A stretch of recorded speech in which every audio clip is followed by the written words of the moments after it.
The Africa Resilience Forum that is really seeking to boost prevention and scale up peace on the continent is timely. And in fact, I would say it's timelier now more than ever.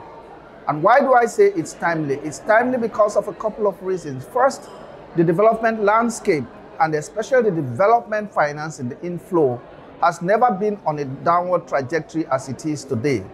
So therefore, whatever dollar that we put in development has to go to the best possible use that can give us the biggest impact. And that is where prevention comes in. The numbers we had this morning were very, very scary.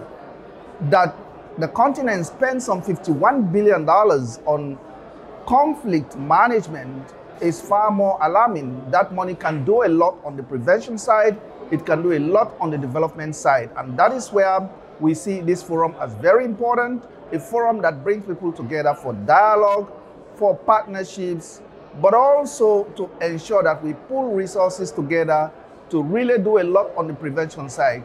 And this is very important, especially for middle-income countries, countries that sometimes have pockets of fragility and therefore do not qualify for softer windows like the Transition Support Facility of the African Development Bank, but yet they have huge pockets of fragility.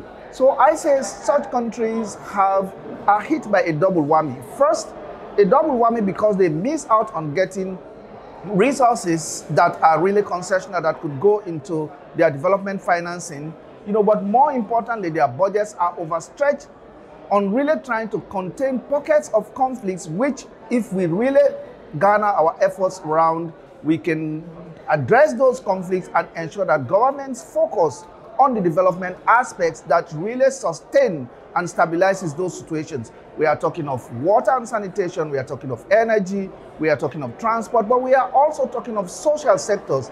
And that is what we are doing currently in Nigeria with the World Food Program, with IFAD, with the International Fund for Agricultural Development, and of course with the International Food Policy Research Institute.